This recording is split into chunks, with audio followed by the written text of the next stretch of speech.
Well, welcome to episode 9, Costing Your Takeoff, the estimate. This is where we're going to show you how to actually put dollars to your estimate. If you've not done that, if you've only been using it for doing a takeoff, we're going to show you the basics of that. We're going to show you one of my estimates. It's a fictional estimate, but it's still a good estimate, and how to manipulate that into your cost to figuring out what are you actually going to put in your proposal. So let's close this down. So we've got an actual takeoff of an elevated slab and the cutting and so forth. So I'm using one of my actual previous takeoffs with some fictional pricing to give you an idea of how I do it. And I've got an area of work that I've not defined any cost to that. So we're going to go into the basics first before we start showing you mine, which is quite customized. So anytime you do a takeoff, after you've done the takeoff, if you go to the estimating tab, it will show you what kind of a spreadsheet layout. And the layout depends on what you have and what you've set up your plans with to show you. My default layout has changed several times. I'm not even sure what the default layout is anymore, but I think PlanSwift's default layout is probably similar to this, what they call basic layout, in their folder of layouts. It probably looks something like this. Tells you very basic information: the name, the description, quantity, units, cost, markup, price each, price total, and the color of the takeoff you used. Now, I'm going to go back to what is my default right now, and it's very basic, same kind of thing: name, description, quantity, units, cost, markup, price each, and price total. I've just basically hidden the color because I don't need to see that in the estimate. Now, I customize my defaults based on what I want to see, and my defaults would probably look something like this custom one that we've got here, where I'm taking the same kind of values here. I'm making sure I see dollar values for the cost, and I've got some basically sub items: labor, material, transport, and equipment, are basically calculated fields where I'm breaking my cost up into those 4 items: labor, material, transport, and equipment. When I started in construction, transport was simply called haul. So you always could break things up between labor, the cost of your labor to do the work; the materials you're buying for your job; transportation, that could be basically haul in to get those materials to you, or it could be something like I had, which was either dumpsters or dump trucks to get material out. So that was a separate transport cost, and a lot of times that was third party. So I would basically have a separate category for that. So these are 4 cost categories. You could set up as many cost categories as you want, and we're going to show you how to set up these cost categories and to make those calculated fields work. But before we do that, we're going to go back to our default, and we've got our item here, sample square footage, and that was the this orange square here. So if you double click on that, you get the typical properties form that PlanSwift has, which is very basic: name, color, and the fill type. You can customize that, and we've shown how to do that in previous episodes. So we're not going to spend a lot of time on that. So more time today will be spent in the Advanced tab, and that's basically everything. That's all the different fields, whether they're calculated fields, PlanSwift default fields, or fields you create. So in this, we see that in the estimating portion of it, there's always a quantity, and it usually will say takeoff, whatever that takeoff is. This is an area takeoff, so it pulls that quantity from that PlanSwift default field, which is called takeoff. And one of the first things I do if I'm setting up a new cost item if I'm not bringing it from over a template and I'm setting up something new, is I don't want to see fractions or decimals in my quantities. So I'll click right in here inside there, and you see that little three dotted? That's basically your editor. If you go in there, formula editor, it says Takeoff. I'll come over here and I'll say round up, and it changes that formula, and I'll go okay. And now I'm seeing square feet without decimals. First thing I do. Now, as you being an estimator, you're going to have a cost associated with this item. Let's say it cost you $4 a square foot maybe this is a concrete pad you're pouring. $4 a square foot. I could convert that to square yards if I wanted to. So whatever came out, if I'm pricing it by square yard, I could put it here and say square yards, and it would convert it. Now, it's back into decimals again, which I don't like. So I typically don't use the conversion feature in PlanSwift, but you can if you want to. So we're going to put it back to the square feet. So we've got 122 square feet. So my cost is $4 per square foot. Markup could be, think of markup as being something that you're marking up as if it's a third party and you're allowed to mark them up 10, 15%. Let's say you're paying somebody to pour this particular pad. And I can put in 15% markup and it'll add 15% to it. And I can change that either in this form or in the spreadsheet view that you see above it. Cost type, there again, material, labor, equipment, subcontract, other. I don't tend to use the cost types too much, but it would be good if you're doing some kind of reporting and filtering by a cost type. So I tend just to leave those blank, but those are available for you to use. Now, these fields here with the blue shading basically is fields that PlanSwift says you can't change these. This is basics to PlanSwift. Don't change these. If you want to change something, add a custom field to it, and we're going to show you how to do that. So that's the basics. If we hit OK, we see that now we've got $4 in the cost. 15% makes it $460 and $561 too. Well, I don't like the way that looks. So first thing I'm going to do is in default, or if you want to make a custom one, let's go ahead and make a new custom one. So we're going to be on default here, and we're going to go and click on this plus and it says add layout. And we're going to call this custom 2 since I already have a custom 1. And it's going to take whatever is in your one you're using, it's going to take those and bring that over, whatever those defaults are.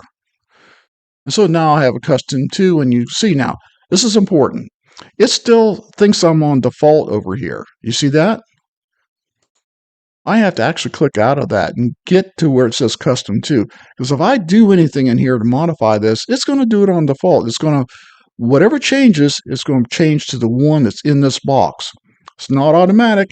You've got to change it until it says whatever you labeled that. So now whatever I do will be in this custom 2 from then on. So there's a columns feature up here. And I want to take, everything looks good on the price each. I want that to show in dollars. So I'm going to go down here, and just so you know, this particular one, the last one, is the one I use. And if I click this, which is basically the close, now that price each shows in dollars. So I'll go back and do that again. Go down to the price total. I'll also do that. They really need to do a better job telling you what these do. I just happen to know that that particular choice does dollar amounts, puts that dollar icon or identifier out there, right? And you don't really need to move these around here. If you need to move these in here, you actually do it up here, not in this dialog box. So we just hit OK. So now those are showing at price each, price total. So how do I get it to show like what I'm doing here? Like, oh, now I'm breaking things out in labor, material, transport, and equipment. I'm bringing singular cost items and I'm breaking them out into cost categories. Now, there's a lot of ways you could do that. You could make uh, basically customized field or calculated fields that would take your item and break it down and put it in a separate field. But I got a much easier way to do that. We're going to show you that in a minute. Back to our customization here. So if you don't like the way it looks, because a lot of times if you are exporting to Excel, it's going to export whatever you've got the setup here. If we open this up, you see I've got some grid lines. I use the grid tool for calculating measurements. Those measurements have no value, so I don't need to show it, so I minimize it. That's why there's a plus item there. It's basically a function for the quantity, but it has no cost value, so I don't need to show it. I don't need to report on it. I don't need to export it.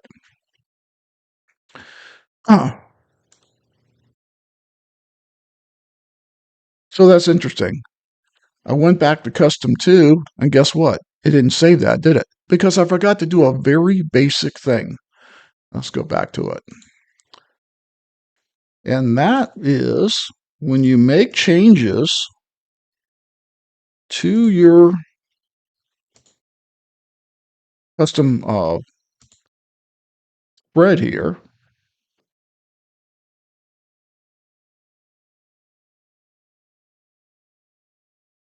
save layout.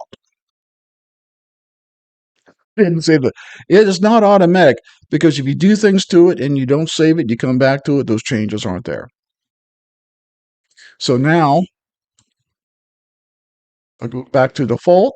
You see that's what it looked like before. Now custom 2, it saves it. So if you make any changes, you do have to save the layout. The nice thing is if you're only doing temporary changes, nothing is changed because you haven't saved the layout. It's good and bad about that. So let's open this back up. I'll try to not make this a really long video. I'm already about 13 minutes in. So most of the things you will do as far as costing are going to be in your estimating group. These are all groups: item group, estimating group, fill group. They all have functions in Plan Swift. I always try to keep things together that function together. So my estimating that's where my cost is. So if I'm going to make anything new, I'm going to make it in this estimating group. And one of the things you saw a minute ago was that I made some calculated fields. And a calculated field is simply something you create, you name it, and it does a function, usually a function off of something that's already there. And we're going to show you. So if I click on this estimating group and I right up here, and we've shown this in previous videos, how you add a property. It's going to come up, and I'm just going to capitalize here, and I'm going to call it labor. And decimal places is 2. I don't need to do anything else. I go OK, and it puts it down on the bottom. I can use this to change the order of what you see it, but down at the bottom is fine. But right now the field is blank. And what I want to do here is I want to say that, let's say that my particular, it's just going to be a one all-in-one. My templates are kind of like, I wouldn't even call it progressive, but they're individual to the type of work it is. If you look up above, I've got one item for removing the pan decking. I've got another item for cutting the pan decking, and yet another item for disposing the pan decking. So 3 items in one template, and they all pull together in that same cost field. Well, I want to be able to break out the labor, material, transport, and equipment And I can do that through calculated fields and get very elaborate if I want to, or I can do it simply as percentages. And we're going to show you the simple way to do that. And I can do it for each item that I'm building as a template. And if you build these into your template, it will always break it out the same way. But we're going to show you how to change that. So I've got a labor item, and I'm going to typically take, well, my cost total is $488. And historically, I'm going to click on this triple dot here, and I'm going to go up and insert property, and it's going to go to that takeoff item, and I'm going to pick price total and go OK, and it puts it just default in there. If I didn't do anything else, it would just show me that price total in that calculated field. But I'm going to say that historically, and I'm going to hit the, you can just use this up here. You can hit the buttons on your keyboard, or I tend to do this because I like the spacing it puts in there. Price total times what? I'm going to do it times a percentage, 50%, for example. So I'm going to say times 0.5. Oh, now what's that going to do when I hit OK? That's going to take that 488 times it by 0.5, 50%, and it's going to give me a cost of $280.60. I don't want to see the cents, so I'll go back in and I will round it up. Because remember, this is a cost breakout. This isn't your total for your proposal. This is breaking out your cost in labor, material, transport, and equipment, so you can look at it as a kind of like an analyst and say, well, these are my labor dollars, these are my material dollars. Those material dollars I may need to add sales tax to. Here's my transport, that may be third party. So that's going to be a subcontract. And then my equipment, what do I have to rent if you don't own it, to put in there as rental equipment. And that breaks out my cost, labor. So you can have as many cost fields as you want to. This is just the way I like to do it.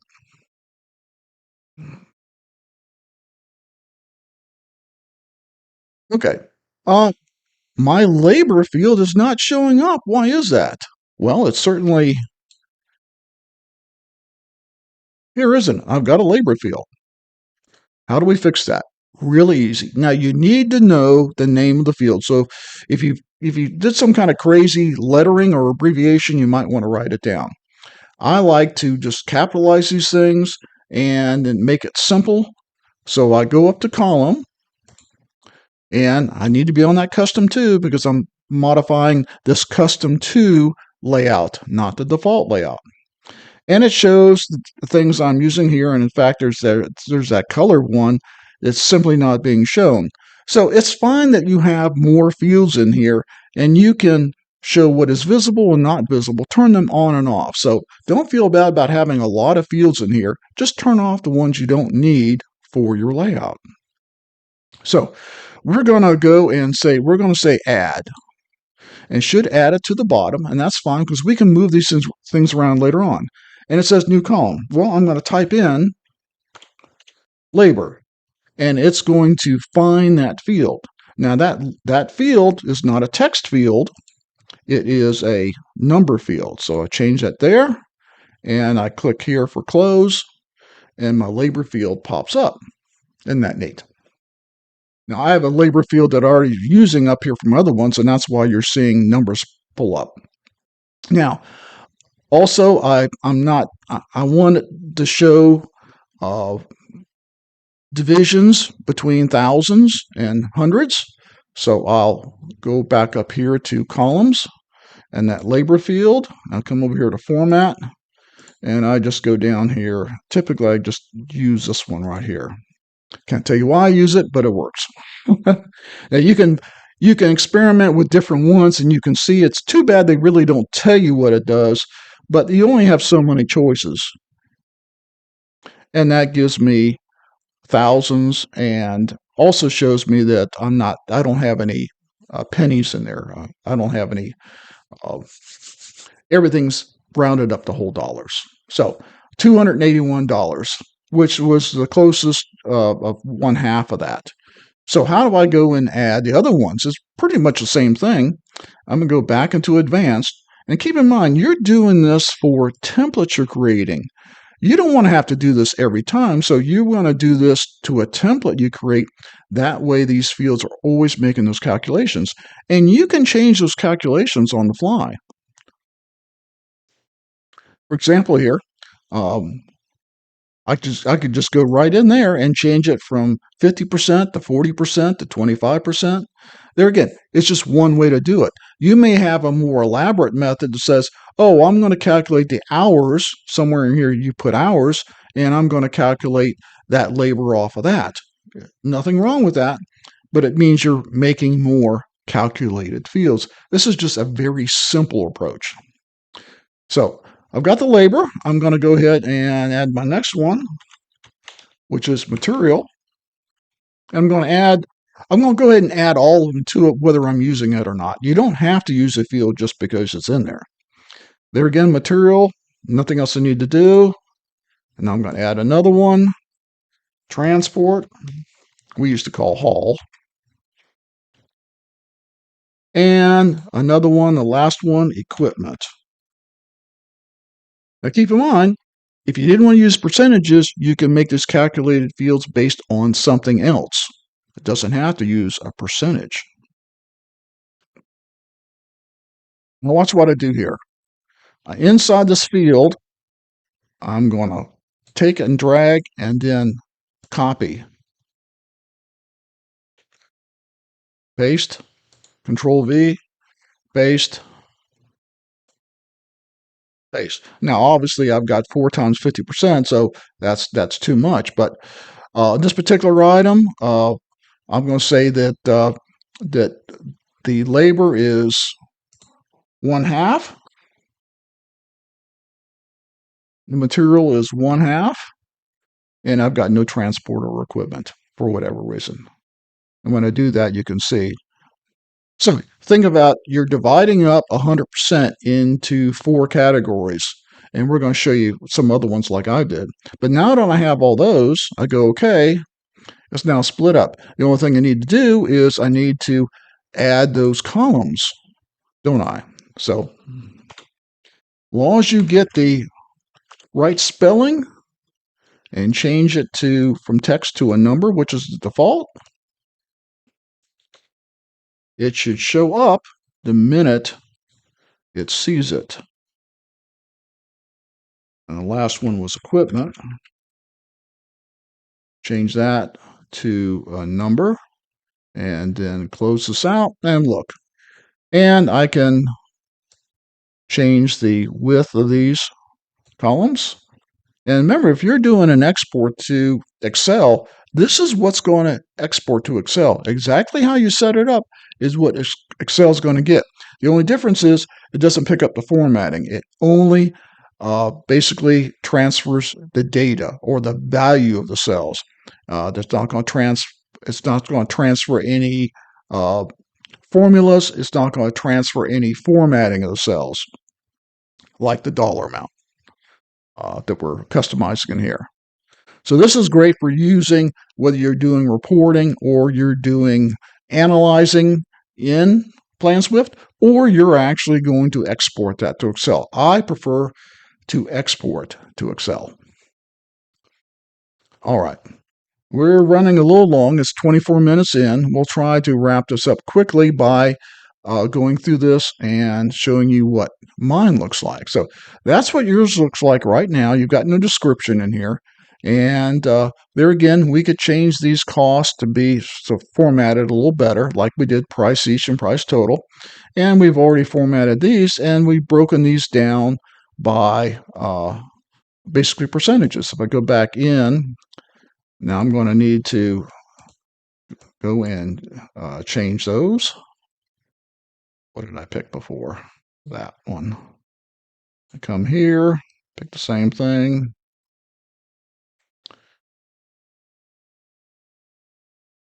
And hit that power or close button.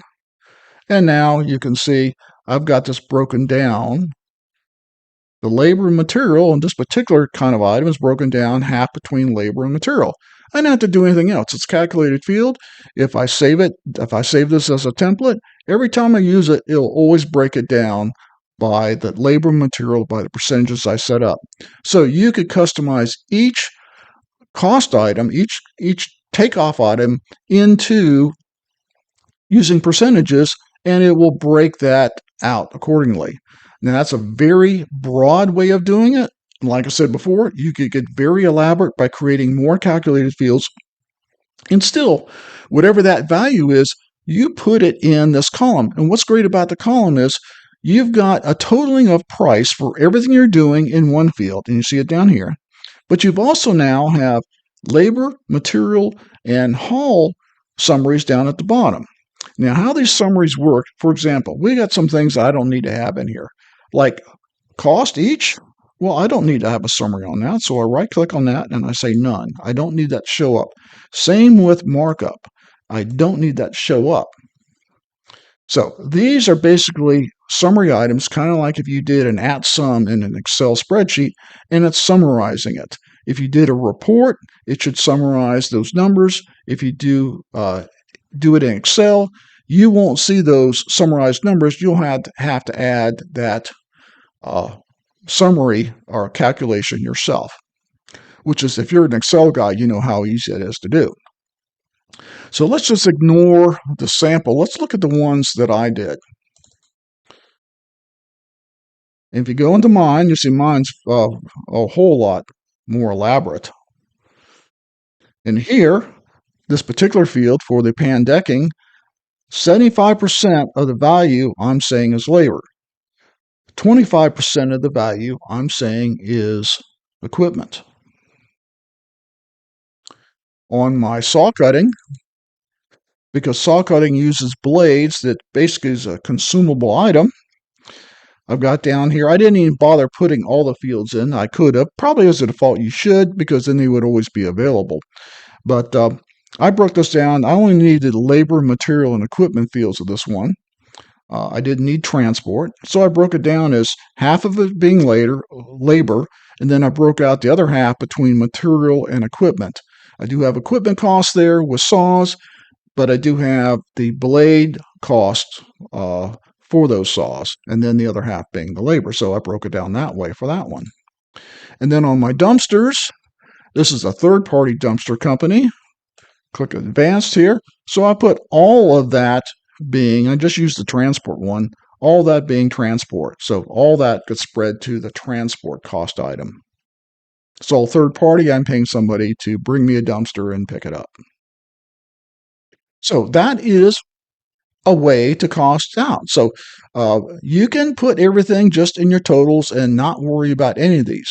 But if you want to be able to break out your cost into different fields, and you can, like I said, you can set the percentages, you can customize those percentages for your different types of takeoff. And that way it's always there for you if you're saving them as a template. If you're not saving them as a template, then this is more effort than you need to do. This is basically for using them in templates. Otherwise, you might as well just send it to an Excel spreadsheet and do it all there, right? So I showed you how to add those fields and to put them in the columns and to change the formatting of the columns. All right, so now what are we going to do about costing it? Now we could go right here, and if we were happy with this, this was all the work we were doing. We see our number right down here. $26,860 is the total of all this. We could write up a proposal from that. Whether you do a narrative write-up or a unit price write-up, we're going to talk about that in our next episode, our last episode, putting a bow on it, which is basically typing up a proposal. I like to do things in Excel. Even though I've got all these templates set up, every job is different, and a template is really not different. You're setting up template for the majority of the type of work that you're taking off. But every job is different, so a lot of times you're modifying that price a little bit in one way or another. So I have a method of where I can change from unit prices to duration pricing, or effort-based pricing. That involves customized Pascal statements, and we kind of went over that before, how you can change things based on if-then-else statements. It's kind of an advanced feature, and I would say it's going to take you a while to learn something like that. This is pretty easy. It won't take you any time at all to master this. So I like to go from here and say export to Excel. And whatever you see is what's going to export it. So I don't need to see these grid lines because they're not a cost value. And because they are a child of this custom template, grid template that I use, I just minimize that. I don't need to see it. And I'll go export to Excel. Now, if you don't show something, it's not going to get exported. First rule of thumb, anything you want exported to Excel needs to be shown in this estimate layout. So we'll go export to Excel. And this assumes that you've got Excel loaded on your computer. And when you installed PlanSwift, it saw that. And there's a kind of an integration between Excel. PlanSwift has to go and send that to Excel, so it has to pretty much start up Excel for you. Now, you very likely won't see Excel pop up. What I always see is Excel's now in a window here. You look at, you can't see it because I think it's beyond your view here. If I go click on my Excel and open it up, there's a Excel spreadsheet ready to go. And it kind of laid it out with the width of the columns, which is nice. Sometimes Excel or PlanSwift does it quickly and doesn't do that, but this is pretty good. It doesn't always get the width exactly right for the labeling, but you can see here, and I'm going to widen those out a little bit. So it did not format. These are not calculated fields, and they're not formatted. So well, the first thing I do is I go on price each and price total, and I click on that comma style, so I get dollars and cents, and that looks good. Then the next thing I do is I change this to a calculated field, and it's this easy. I hit the equal sign on the keyboard. I go over here to my quantity. I hit the times or multiply and go back to the price each. And I just created, and you can see it here, C2 times G2. And then I copy that and I go down. And why do I do that? Why is that important? Because I'm going to go through here and I'm going like, well, there's my cost. I want to round that up. And it changes the price total automatically. I'm going to round that up. Oh, I got a better price for that. Now I'm going to go down to 450. And there's my sample one. I'm not going to use that in here. I'm just going to delete that. And now I'm going to go here and hit my auto sum. And there's my amount. I'm going to put in a double. I'm going to, and boom, there's my amount. And it's all broken down. I can also come here and watch what I do. Copy and go over. And there's my breakout. Let's see how close it is if I add it all up. It says 42,064. So I've got something missing there, don't I? But that's all right. Let's see what's missing. Oh, well, there's a reason for that. I didn't modify. I modified this price here. If I'd gone back to it, I did some last minute modifications. It didn't modify my breakout, did it?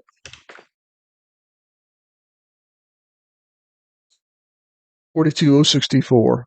So it's within $2 of it. That's fine. These were rounded up, so they're not going to be exact. But there's my labor, material. I could actually make that my number if I wanted to, rather than this. By simply adding, is this 42,064? What's that? $1.80? There we go. Now it matches. That's why I always leave a blank in here. The other thing I like to do sometimes is, what am I per square foot? That's real easy. I'll go down here, hit that equal sign again, take my number, hit the divide sign, and go by the quantity, and then hit my $sign, and I'll type in an explanation. I'm at $29.01 per square foot. That I will tell you that's cheap. That's a really good price. So I'm done with my costing of it. I'm happy with that. I might say, well, I really want to cover 180. I'm going to add a little bit of money to that. Add $500 to it. Get that up a little bit to get my square foot price up a little bit. There's no limitation of how you want to break this down after you get it out of PlanSwift. Now, I could put a lot of these custom calculations in PlanSwift and see all this stuff in a report or immediately when I do it in Excel, but I like to manipulate my numbers in Excel. So what you just saw me doing is very typically what I do. I'll figure how many days it's going to take, and I'll look at what's my crew making per day. That's great. Or no, that's not enough. I need to jack it up a little bit. I like to do that in Excel, but you can do it in PlanSwift, but it's going to take some work on your part to create those templates to do all that for you. I find it easier to do in Excel, get the basic information, the basic cost to Excel, and then tweak it, and then I'm ready to build my proposal, my narrative, all what I'm doing, all what I'm not doing, which is just as important as telling them what you are doing. And we're going to cover that in our next episode. Put a bow on it. So that wraps up our costing the estimate. It went a little long this time, but I hope you got something out of it. And we'll see you next time on Teach Me to Be a Construction Estimator.